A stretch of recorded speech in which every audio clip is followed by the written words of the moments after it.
Listen to me. You have a big heart, and that's exactly why this has been so hard for you. Because you keep thinking everybody has a heart like yours. You forgive. You give people the benefit of the doubt. You go back. You try again. You have conversations that you shouldn't even have to have. You explain things that grown people already understand. And even after somebody shows you exactly who they are, there's something in you that says, maybe they didn't mean it like that. Maybe this time will be different. Maybe if I love them a little harder. Maybe if I explain myself one more time. And that's where they miscalculated you. Because they mistook your big heart for weakness. They thought because you forgave them, you didn't see them. They thought because you came back, you needed them. They thought because you didn't expose them, you didn't know what they were doing. They thought because you didn't retaliate, that you were afraid. They thought because you kept extending grace, that they could keep extending disrespect. But what they never understood is, you saw more than you ever said. And I need you to hear me when I say this. I believe there's a reason God has allowed you to deal with somebody like this. Not because God wanted you destroyed, but because God was teaching you how to survive what used to break you without becoming what broke you. God wasn't trying to harden your heart. He was teaching you how to guard it. Because anybody can have a soft heart when everybody treats them right. But can you keep your pure heart when somebody keeps trying to contaminate it?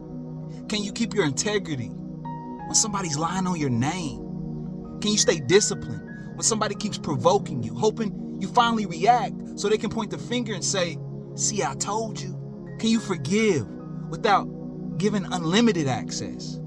Can you love somebody and still see them clearly? Can you pray for somebody and still recognize that they're dangerous to your peace?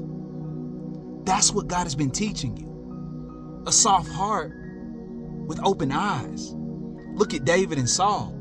David loved Saul. David honored Saul. But David also knew Saul was throwing spears at him. And David never confused compassion with blindness. He didn't stand in front of the spear just to prove that he had a good heart. He moved. And some of you need to hear that right now. You are allowed to move. You're allowed to stop explaining. You're allowed to stop returning. You're allowed to recognize the pattern. You're allowed to forgive somebody from a distance. Because forgiveness doesn't require you to keep volunteering for the same wound. You hear me? And here's what happens when you finally start seeing somebody like this clearly. They become afraid of you because their power was never just in what they did.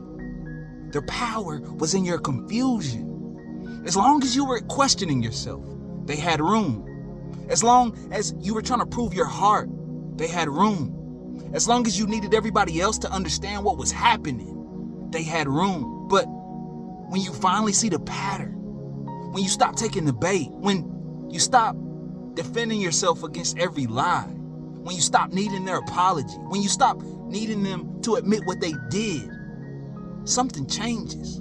They lose access to you. And that's what they were never prepared for. Because they spent so much time studying how to provoke you, they never prepared for the version of you that no longer reacts. And hear me out. You don't have to destroy them. Saul destroyed Saul. David didn't have to do it. Saul's jealousy consumed Saul.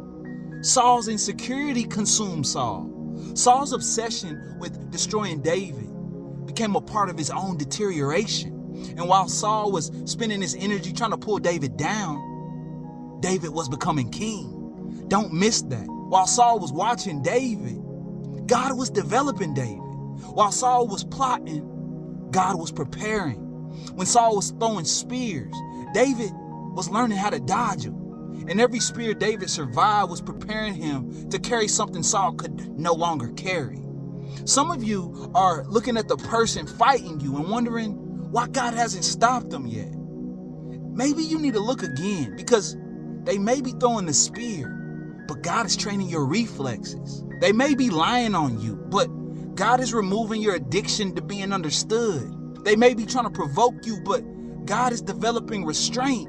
They may be trying to isolate you, but God is teaching you who actually belongs in your life. They may be trying to destroy your confidence, but God is building an identity in you that doesn't depend on anybody's approval. You thought you were just surviving them, but God has been training you through them. And that's why I need you to stop worrying about their fate, because every path has a destination.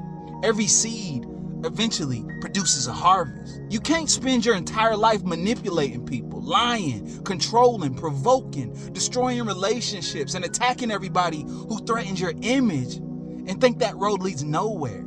Oh, it leads somewhere. Look at Saul. Look at Jezebel. For a season, power can look like victory. Manipulation can look like victory. Control can look like victory. Getting everybody to believe your version can look like victory.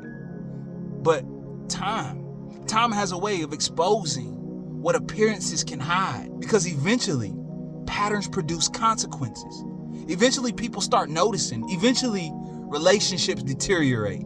Eventually the mask gets harder to hold up. And eventually you have to live inside the life your choices created. So stop trying to speed up their consequences. That ain't your assignment. Your assignment is to make sure you don't become them. Keep your hands clean. Keep your heart soft. Keep your eyes open. And keep moving. Because I believe some of you are entering a season where God is about to show you why he wouldn't let this destroy you. You're going to look back and realize that this situation gave you discernment, that the betrayal gave you wisdom, that rejection gave you direction, that manipulation taught you boundaries, that warfare taught you discipline, that isolation, it taught you how to hear God for yourself. And the person who thought they were breaking you was unknowingly participating in your training. You are not coming out of this weaker. You're coming out of this harder to manipulate, harder to provoke, harder to deceive, harder to distract, but somehow still able to love. And that's the miracle. They couldn't turn you into them. After everything they did, you still have your heart, but now your heart has wisdom. Now your grace has boundaries. Now your love has discernment. And now your kindness has a backbone. And I believe God is bringing some of you into a season where you're not going to have to fight for your name the way you've been fighting for it. You won't have to chase down every lie. You won't have to correct every story. You won't have to make everybody see what you see. Because fruit speaks. Time speaks. Patterns speak. And God knows how to vindicate somebody without asking permission from the people who misunderstood them. So let them talk. Let them underestimate you. Let them think that your silence means they won. You keep building. You keep healing. You keep growing. My friend, you keep becoming. Because while they're obsessed with the version of you they're trying to convince everybody else exists, God is building the version of you that they were afraid you become. And one day, you're going to understand. They thought your heart made you fragile. Nah. Your heart is why you survive. They thought your forgiveness made you foolish. Nah. God was teaching you freedom. They thought every attack was weakening you. And the greatest thing God is going to do is not destroy them in front of you. It's going to be what he builds inside you. Because eventually, you won't need revenge. You won't need an apology. You won't need everybody to know the truth. You won't even need them to understand what they lost. You'll just look back at the person you used to be and realize the same fire that they thought would consume you was the fire that God used to refine you.